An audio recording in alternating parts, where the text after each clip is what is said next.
Sports Leader.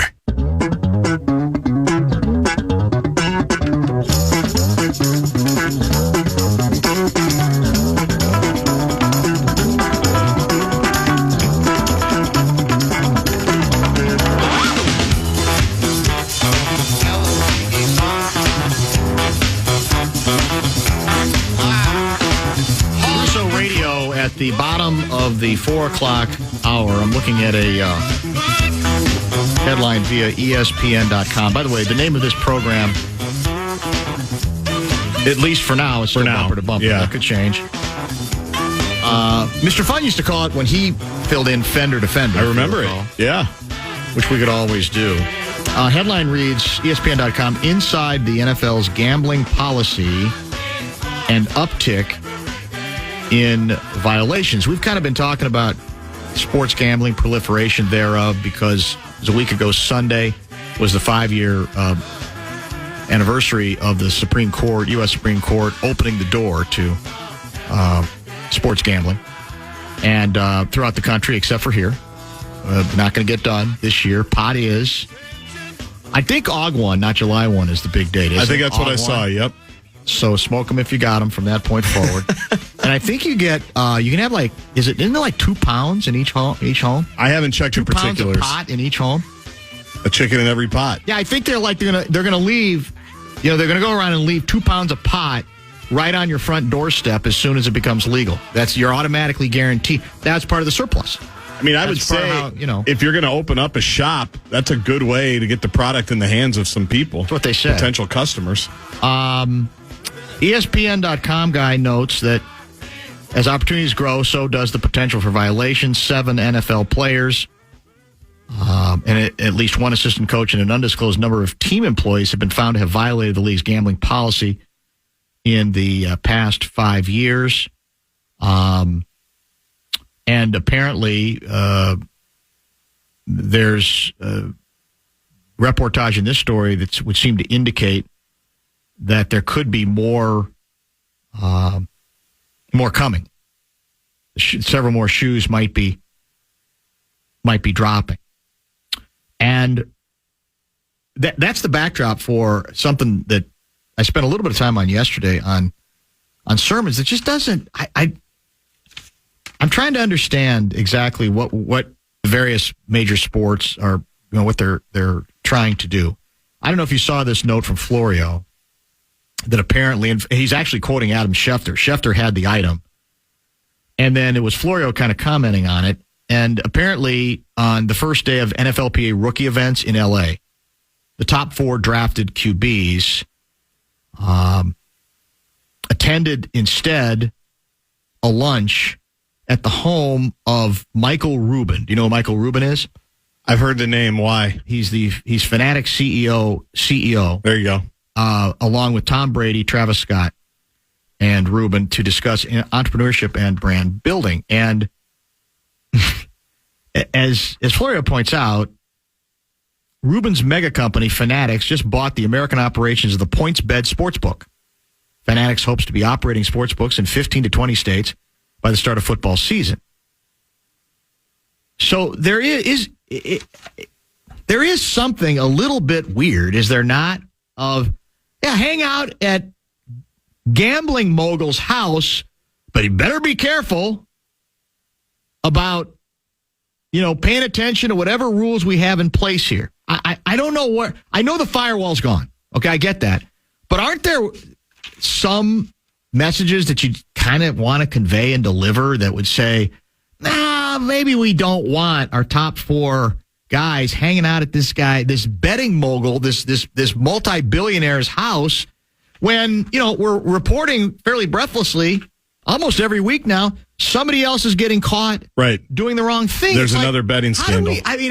What do you think's going to happen? What are the rules here? There apparently are no rules, but then how can we be outraged if there aren't even some sort of guidelines in place that would say, just from a perception standpoint, just optics, let's not. Let's give people a chance to, we'll send out some edicts and declarations and say, that's that might be a little bit too close for comfort, even for us, because nothing seems to be too close for comfort at this point. And yet, they're still investigating people, and they're still suspending people, correct? Including a bunch of Detroit Lions players. They are, and what was it? What's today?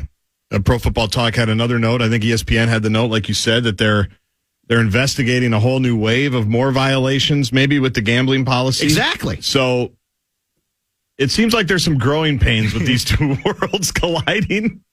Seems like there's a few bumps in the road that they haven't exactly ironed out how it's all going to work yet, optically or otherwise. Even whether players even know what the lines are, how good a job is being done.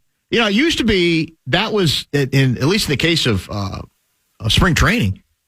I remember talking to Andy McPhail about this. Of course, he used to run the Twins in another lifetime, and I hear about this stuff all the time. That was like the first thing. That was the first day was we're going through all the. Now then, of course, there was this huge firewall. That's gone. But I don't know. I mean, I guess I'm not surprised that there might be some players who are a little bit confused about what's in and what's not and what's okay. And we can hang with this guy, right? But we can't. Okay, we can't. What can we do? What are we allowed to do? What are we not? And as we park our cars and walk into the stadium for the game, there's a casino right there, or I guess sports book, if you want to be more specific, where everybody else can make a bet on not just that game, but any other game, and maybe even other sports if they want to right there. Yet a lot of times we're not allowed to do that. Colleges, we've got the big Alabama baseball scandal that's now branched out into basically every school in the state of Iowa is being investigated for some type of gambling deal. Now that's a little bit different because they're NCAA athletes, and there's also potential underage gambling going on, which of course would be illegal. It's a completely different thing, but it all goes under the same umbrella. That is, everything is, or into the same bucket as everything is coming together. We're seeing a lot of things that still aren't going to be allowed, and maybe they don't know that they can't do it. I'm beginning to think. Did we allude to this briefly Friday? I don't think we got into it in much depth with Kessler Thursday. Because I have been working along the lines of we're slow here, just like with ganja, but we'll get there. And now, thank God we are. Thank God. What a relief. What an unbelievable relief for so many of us. Yeah, I felt the same, gambling. We might be the last Midwestern state, but we'll get there. I'm not sure I believe it anymore. I no longer think it's automatic that it's a slam dunk at all. And look, we've talked about, there's a part of me that says we shouldn't be doing it just because everybody else is doing it. We should be doing it because we think it's prudent to do and it makes sense to do. We laid out some risks associated with legalizing sports gambling. Frankly, there are some risks with what we're doing with marijuana. Some of those we don't even know yet. Some we'll learn. I got schooled via Twitter by a listener that I just don't understand this deal as well as I do other things, and they're disappointed in me. And the number one asset, I was told, was how much revenue is involved here for, the state, which was an interesting way to try to persuade me. Like, that's why I have to go along with it, but I digress. Let's call this for what it is. Politically speaking, the DFL's not going to budge on the issue of broadening out sports betting at the two racetracks primarily. That's the big issue. Mm-hmm. They're not going to. And I have said, and I'll say it again, I've said it before, the pact that exists with the tribes is historic, goes way back, there for a reason. I do not believe that DFLers should be prisoner to that pressure group in this case automatically. Given what is now in place that I think is more than fair.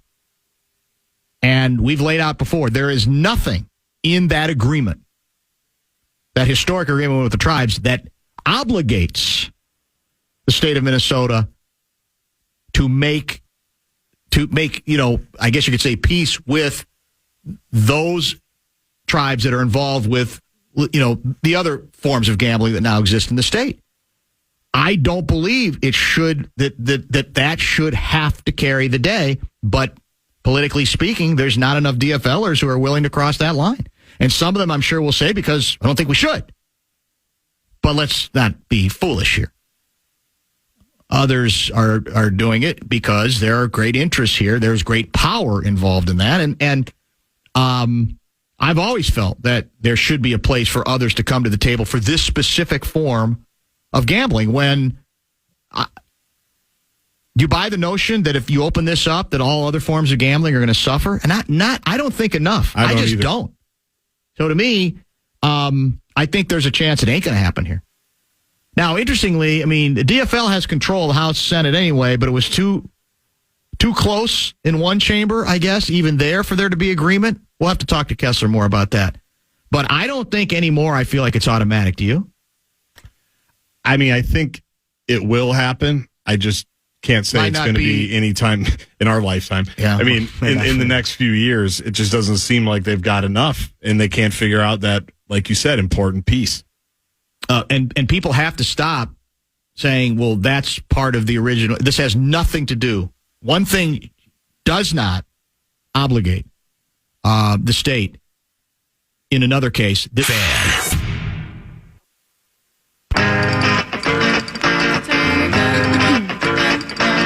The 2023 Program Password Invitational continues tomorrow when Marnie Gellner and Lil B take on Mark Rosen and Carly Zucker.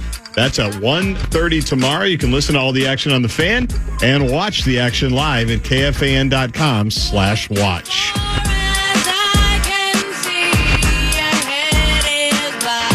Russo Radio, bottom of the hour. Can't wait to catch up with him. D'Angelo Russell, for the record, games 1, 2, and 3 of the Western Conference Finals. I have his totals.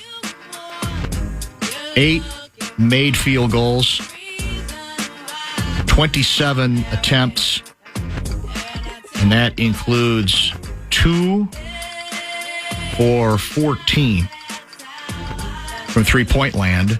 Ouch. 21 points total. Lakers are a minus 53 with him on the court. And I had mentioned yesterday that it was, for Wolves fans, a good Schadenfreude day, and that even though Schadenfreude, you could argue, should be resisted when possible, given to some extent all it does is, if you're reveling in the failure of a former Timberwolf, you're almost acknowledging that that's all we have because we're not relevant to the NBA playoffs at this point. On the other hand, I can't blame any Wolves fan for going down the Schadenfreude road. Russell himself opened that door. He got fat. Jackal sat him down after the first 2 series, threw him a hanging curveball, gave him a chance to hit it out of the park, right? Basically said, you feel vindication, you feel validation on the basis of the way this has gone, that you've been a viable part of a team that's gotten as far as it has in improbable fashion. And, of course, at that moment, D'Lo had 2 choices. One was to revel to a moderate degree, but to also acknowledge the possibility that there may have been times when he has been his own worst enemy, even in Minnesota. Instead, he went full frontal, tape measure moonshot home run. That's how he attacked the hanging curveball. None of it has been his fault. All he needed was to be freed. He wasn't very effective as a caged bird, and now he'd been set free by the Lakers. And if there were other teams that he's played at before who were too stupid to understand how much freedom he needed, that's on them. You can do it, but the risk is, if it goes as miserably as it has in this series, there's going to be schadenfreude from people who say, oh, okay, how's freedom for you now, D'Lo? Johnny is not going to be with us today. I was going to ask him when he was originally on the docket, as odd as this sounds, there's been a lot of talk about how he shouldn't start or he shouldn't even play. I would edit it this way. I would say you either, as odd as this sounds, you either give him more shots, let him take more shots than he's taken on average, or you don't play him at all. Because the only chance that Russell can give you something is he shoots himself into a stretch where he hits like 4 out of 6 on 3 points, right? Like for maybe a quarter and a half. I was going to say in like 11 minutes. Exactly. Yep. And he changes a game because he can do that. But it's hard, I think, for the Lakers to want to when the Nuggets have publicly and privately identified him as the guy they're going after by name. That was amazing. How badly he has handled that because he's a dreadful defensive player. And he's not a guy who can do 5 other things if his shot is not going. So do you think we could get him with the mid-level exception? I think we could if we really want him back now. I don't think he's going to get the big payoff he thinks he is. It's going to be a fascinating contract that he gets because his thing has always been he's not bad, but he's not good enough to get the big money or the big slot even, because salary cap is so confusing to me because of if you can pay your guys more and then if you keep this slot, you can still pay that guy more. And that's part of the reason why we traded him, because we were able to then to keep that asset and keep that slot. If he would have just left after the year as a free agent, we wouldn't have been able to bring another player in or pay him that money. It's all very confusing because I don't know what is he a $20 million a year player? Probably, isn't he? 15 or 16 million? I wouldn't pay him that much, but yeah, in the marketplace. In the marketplace, in the league, you got to fill out rosters. I don't want to pay him a dime. I just don't. No, there's that too. You don't even want him on your team if you're a good team, but he's also valuable in some aspects. But then at the moment of truth, like they are right now, he's nowhere to be found. Dan, once sports betting is approved, it will eventually, as it eventually will you then complain about it and point out the negatives like you do now with Mary Jane? Love the show. Oh, we already have. We talked about a good story out of Illinois because they've had it, wasn't it like a couple years already? Yes. And there's a couple good stories that were written out of the Chicago dailies to sort of lay out the good and the bad of it, the yin and the yang of it. Why is nobody talking about the mobile app sports books? That's really all we need to start. If they want to add on the racetrack and tribe casinos, they can do that at a later date. Well, yeah, that's another good point, Zach from Blaine. We've talked about that. But again, the politics rule supreme on this, just flat out. And the politics are even those. It wasn't it even that those apps had to be the idea. We got to couple them with the tribes having some control. I think so. I believe, if I'm not mistaken. Yeah, I don't know how we couldn't do mobile without their consent. Yeah, if the same thing was brick and mortar, I don't think that's going to change. How about the Bard and Guard? The Bard and Guard for the new name of the Bumper to Bumper show. I don't need my name on it. So unassuming. Yeah, I don't need my name on it. Well, it's a good rhyme though. Yeah, it works. LOL, my 4.5-year-old just asked to change the radio station where they don't say stupid. Did I say stupid? We may have. Might have. I mean, God, compared to other shows, we're like it's true PG, aren't we? It's true. I bet you the 4.5-year-old's heard worse at home, don't you think? I mean, I shouldn't say that for sure, but I'm guessing. A St. Paul guy writes, I say embrace the Schadenfreude for Minnesota sports fans, the only Freude we have. Yeah, we do. It's true. I just think you could have, recommended greater discipline in not celebrating it too much, given the message it conveys, which we don't have any other Freude. But I think the way Russell took that opportunity with, I think it was a writer from The Athletic. It was. Then I can't blame anybody for just laughing their asses off right now. You see and then there's oh God, he's such a fraud. He comes out after game 3 and they show him after the game, he's back out on the court shooting jumpers. Like, oh yeah, he's just a perfectionist. It's just. He's working. Oh my God. Well, that is his only way back, I guess. It's true. He's got to hit a few shots, but, will it matter at this point? You see, both series may end in 4. It's crazy. The NBA, I mean, the finals might be set by tomorrow night. And I saw a stat that no team in the NBA has ever come back from a 3-0 deficit in a series since they've gone to 4 out of 7, for any of the rounds. And what was interesting was, like, the majority of the time, the team that's down 3-0 has been swept. And then it's like 11 have lost in 5 and like 16 have lost in 6.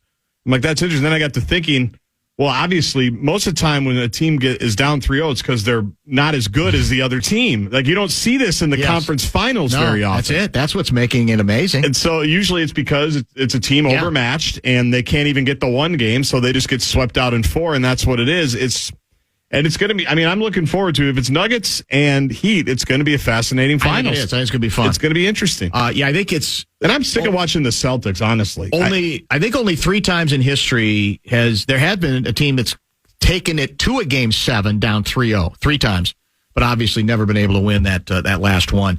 Russo Radio, he's actually spent some time around covering the Heat organization back in the day. And we're going to talk to him about the coaching carousel as it pertains to the National Hockey League as well as the NBA. And we'll talk whatever we need to talk about regarding KFAN.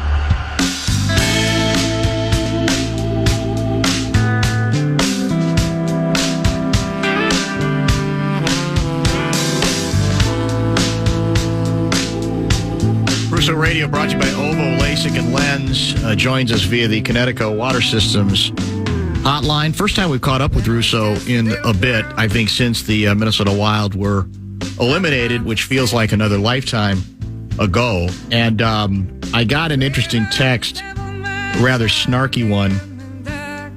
Thank you, Russo Radio, for saving us from an hour and a half of basketball dribble. And I noted to that texter, the issue, as we presented it, is much larger than hoops. Unfortunately, that listener decided to view it through that prism because apparently he does not like the very popular game of pro basketball. But you had been listening and you had texted. And for those just joining the show now, what we talked about earlier, the starting point was an Athletic piece by a writer named Joe Varden about what he thinks is a lesson that the NBA could learn from regarding this sort of coaching carousel, even with championship coaches, and that what only, unfortunately, 3 franchises seem to understand is if you set it up where the players can't feel as free to manipulate the coaches, that you can get away with it if you're strong enough to stand by those coaches and have a strong enough front office and ownership. And I think it caught your attention because you spent some time around the Miami Heat because they're one of those teams where people know there ain't any point in trying to get Spoelstra fired. It's going to be Pat Riley who fires him, no one else. And even in hockey, it seems as if lately we've had a pretty considerable amount of coaches moving around, correct? Yeah, big time. And where to start with this. I mean, first of all, I covered the Miami Heat for, obviously during the 2004-5 lockout, but, whenever the Florida Panthers were eliminated from the playoffs, I hopped on the Heat. And coincidentally, I was talking to Ira Winderman, who's covered the Heat for 35 years for the Sun Sentinel. I was talking to him the last couple of days about some of the old days of when he and I worked together and covering playoff series and doing sidebars. And that's the one thing that when I was around Pat Riley and Randy Fund down there, it was obvious that the inmates didn't run the asylum, that Pat Riley was the boss, and that nobody was ever going to be, I covered Stan Van Gundy, but I've known Eric Spoelstra forever. I mean, he was a young kid working on that coaching staff back when the days of like Tony Fiorentino I mean, I'm like forgetting the coach right before Stan Van Gundy as well.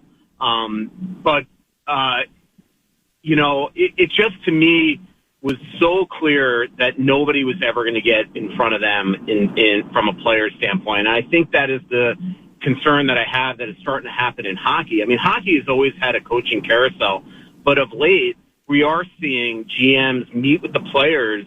They allow their coaches to do the exit interviews with the media. And then all of a sudden, a week and a half later, they're fired. And it's very clear that it's the players that came to the GM during the exit interviews and basically told them to, hey, things are not working out here. We just saw that with New York. I mean, Gerard Gallant was a game from the Stanley Cup final last year and lost his job here. How NBA is that? Daryl Sutter is a bit of a different bird there in Calgary because the coach, the players on that team, pretty much it sounds like all basically requested to be traded, and they had to make this move, and they've now since rescinded their trade requests.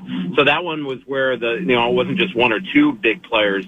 But to bring it back to the Minnesota Wild, when Bill Guerin got here, one thing that he had heard before the interview process was that guys like Bruce Boudreau and Mike Yeo were scared to death of really doing much, I wouldn't say disciplining Ryan Suter and Zach Parise, but felt that they had wielded too much power inside the organization and essentially had a backbone to ownership.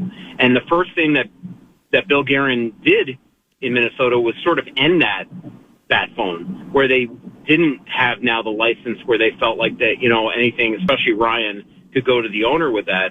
And obviously we saw that Bill Guerin won that battle because he eventually convinced Craig Leopold that it was time to totally change the culture and pull the plug on the Parise-Suter, situation. So I think that it is a real concern of what's going on in the NBA right now. I've never seen a team like the Phoenix Suns just cut the cord on their coach the way they did. And it just is, to Joe's point in his article today, it's just going, you can go through every single franchise where the coaches are just totally replaceable, even if you take a team to the end.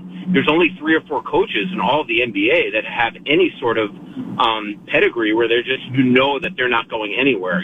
San Antonio, as you mentioned, Golden State and Miami, but everybody else, you can go to the end and be fired a year later. It's crazy to me that has happened. And I hope the NHL doesn't get to that point, but we are getting to the point now where, coaches are so underpaid that you just know that the stars usually win the battle, and we see that all the time in the NBA. It's broadening out beyond the NBA, I think, and as you say, there are even some indications in your league where it's taking place. And it does all come back to, litmus tests that, in the case of Miami, we talked about it earlier, if LeBron James is in Miami and the message is conveyed, because early the team struggled a bit, and there was already, media speculation, they're going to have to, you're going to have to get a big name coach that LeBron respects. And basically, what I was told, what's been written a lot was that was, Riley either directly or indirectly ended it. Basically said, we ain't doing anything. You're going to have to make it work with the guy we have here. And that's the ultimate litmus test. What about LeBron James, right? So if you are able to do, and I think other teams could. Now you could say the catch-22 of it we were talking earlier is what's easier to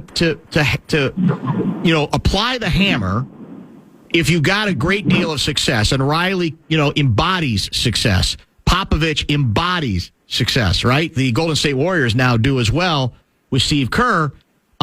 It's harder to do it if you don't have that track record because players are less likely to accept it. On the other hand, I think if you don't try to convey it even early, even before success, there's probably less of a chance you're going to succeed. We saw what happened with the Brooklyn Nets. They bring in 3 superstars, and the thing is destroyed almost from the beginning because they wield so much power. So I think it becomes too easy. Guardsy was reminding me when Yo was fired. Well, you know this. You were in the middle of all that. There was that sense of, well, the team ultimately decided they had to make a move because the players just stopped playing for him. And, that becomes a scratch that's too easy to itch. And I think the more you scratch it, the more likely it is that players will feel enabled that, we can control this. Passive-aggressively, we can control this. And I do think over a period of time, that sends a message that it's too easy just to say, let's just change the coach again. Yeah, and I think that's one big reason why Guerin really ate into the core here is that he just felt it got tired. That, and it's we're not just talking Parise-Suter, we're talking Koivu and Dubnyk and Stahl and all that. And eventually you do need to change things out or you're going to constantly be in this revolving door of getting rid of coaches. I mean, last night I was watching the press conference. I don't know what it is about me, but all of a sudden I've become like the biggest NBA guy. I've watched constant. I've watched so much NBA this playoff season. It's Dane Mizutani from the Pirate Press would be proud of me. But I mean, I was watching the Boston coach yesterday, and the question when they're in the conference final is, "Have you lost the room?" Essentially, Yeah. And he basically said, "Yes, yeah. I have." And it's like, it's to me crazy that it gets to that point. I think that's one reason why Bill Guerin ate into the core. And I just think that it just does not work. You get no stability if the players feel that they have all the power in the room and can essentially get rid of a coach within seconds. And, again, getting back to Dean Evison, I mean, I think a lot of us thought that Dean probably should be on the hot seat after 4 early playoff exits, but Bill Guerin is clearly making it extremely clear to the players in that room, no, this is on you, and it's up to you guys to get yourselves out of this, and we'll see how they go into next season. But this has been an NBA issue for a lot of years, and my biggest concern is that it gets to that point in the NHL when GMs are essentially holding exit meetings and taking the advice of players. And it's one thing if there are unbelievable alarms in there, but you always need to. The one thing the Heat have always done is they've always had somebody in that organization, and in the case there, it's Udonis Haslem. Guy never plays, that's it. But he is the one that keeps the culture in that locker room completely on task. Yep. I mean, he's been around so long that I covered him in Miami. It's crazy. And I think that it is important to always have that good feeling in that locker room. And by the way, the coach I was thinking of before Stan Van Gundy, just to show you how long ago it was Ron Rothstein. I kept on thinking Roger Nielsen, but Ron Rothstein preceded Stan Van Gundy, and then since Van Gundy lost his job there, who I covered, Spoelstra took over like a year or two after I left Florida, and he's been there ever since. And, and doesn't age, by the way. It's pretty crazy. We were talking about that earlier. It is amazing. He still looks like he's the video coordinator, 12-year-old who doesn't have to, can go like a month without shaving if he wanted to. Who are the coaches? How many coaches are in the NHL, head coaches, are in that rarefied air that you can say Popovich and Spoelstra now, and obviously Kerr are? Because it's only 3 deep in the NBA. Who are the coaches on that list in the NHL?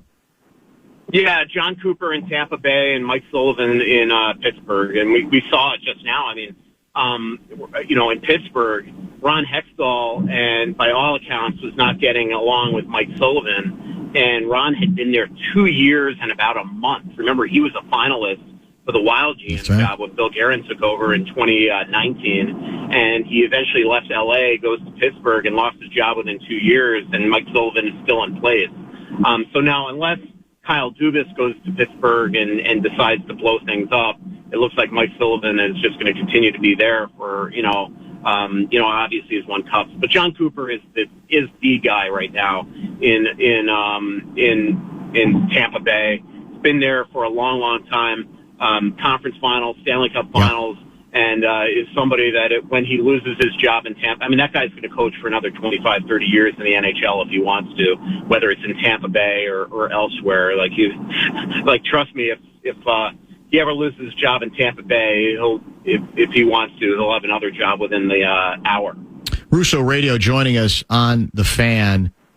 We've had now a little bit of time between the Wild elimination and today. And so I'm trying to get a sense of what you are gleaning. We all know there's limited number of moves that can be made. That doesn't mean there aren't any moves that can be made. And I'm wondering if, as we do develop a little bit, get away from it and maybe the emotion of it, do you get any sense that a plan is coming together, or there are certain players that inevitably, young players that are going to have to emerge in order to create a better feel for the upcoming season? What do we think is coming together? What are you hearing from within the organization? I know there's no magic elixir, but is there a plan?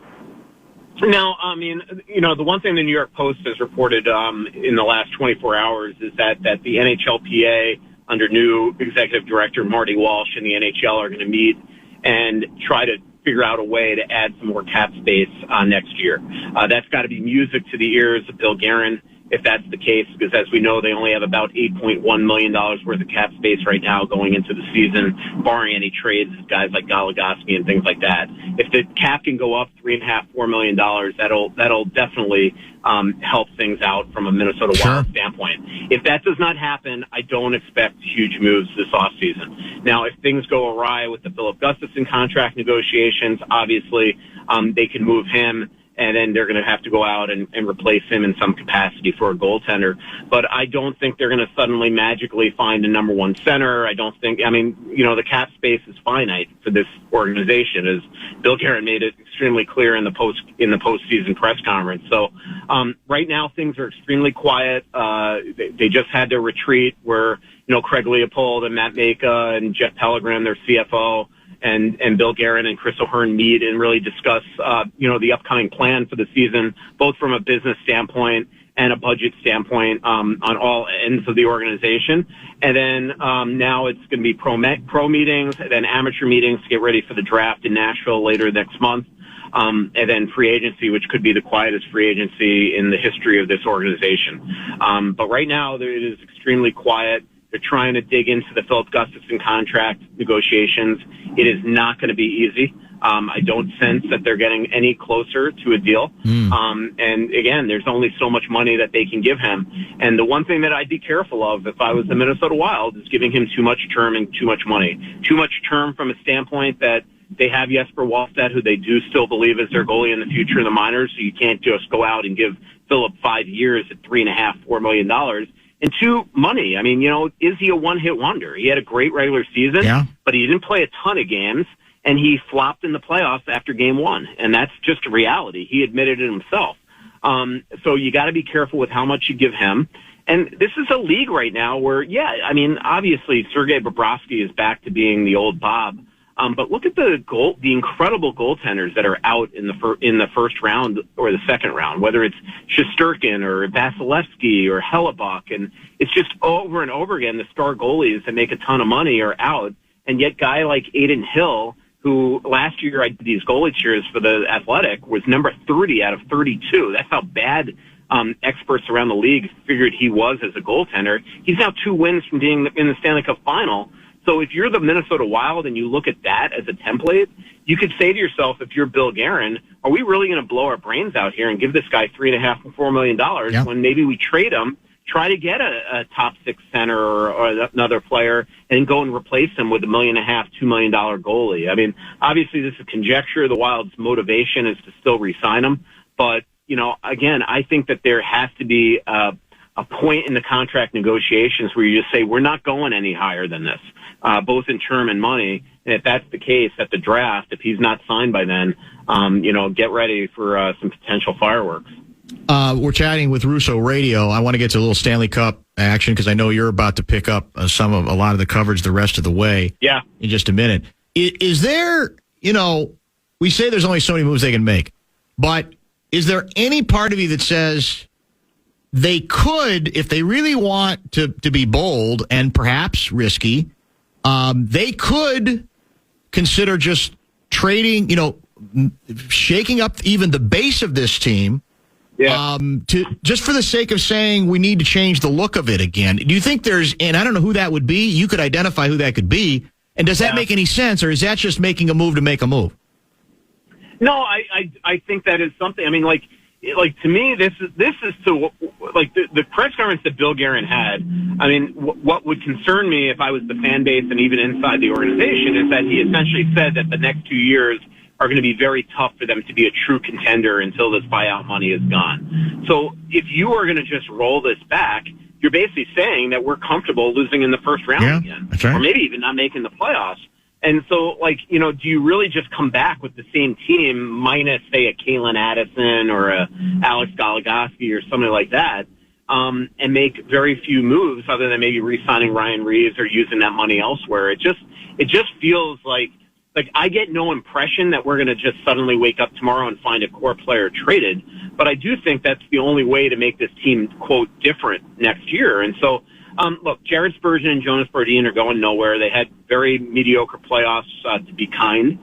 They've got to be much, much better. But they also have, they're not trading Jonas Brodin Garrett Spurgeon is their captain as a full no move.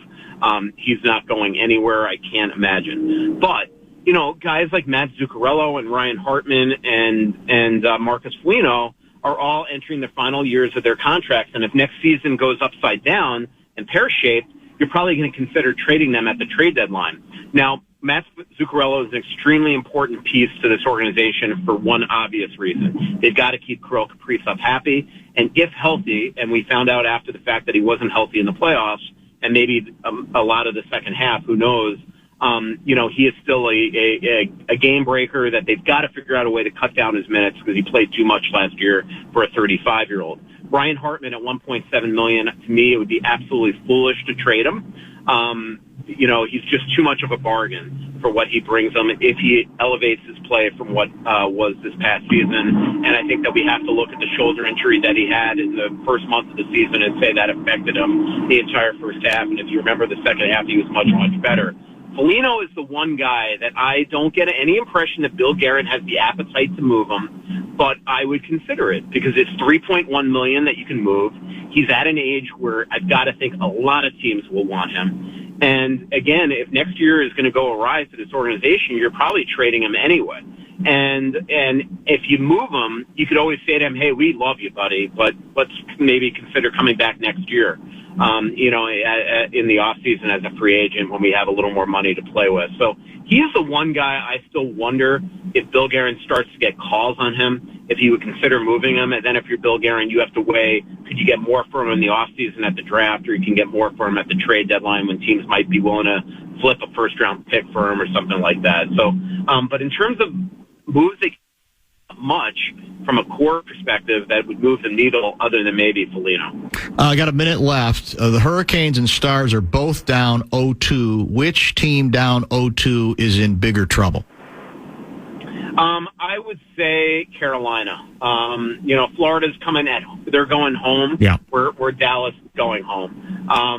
Dallas outplayed the Vegas Golden Knights dramatically last night and got unlucky there at the end with a horrendous Ryan Suter play that resulted in the tying goal, and then a horrendous play by Dadonov and Wyatt Johnston that resulted in the game-winning goal in overtime.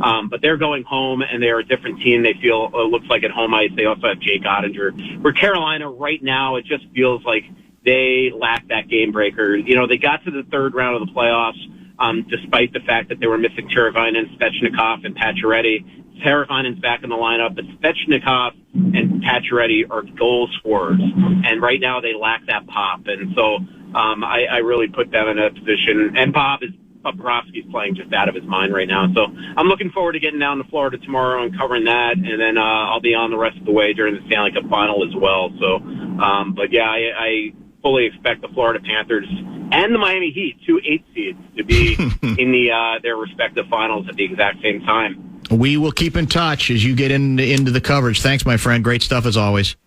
Yep. See you, Dan. Take care. Russo Radio helping us out as only he can indeed do. Top 5 at 5 is coming up. Johnny Athletic out today. We're giving him the week off. What are we thinking about? My favorite sports story from the weekend and the NFL draft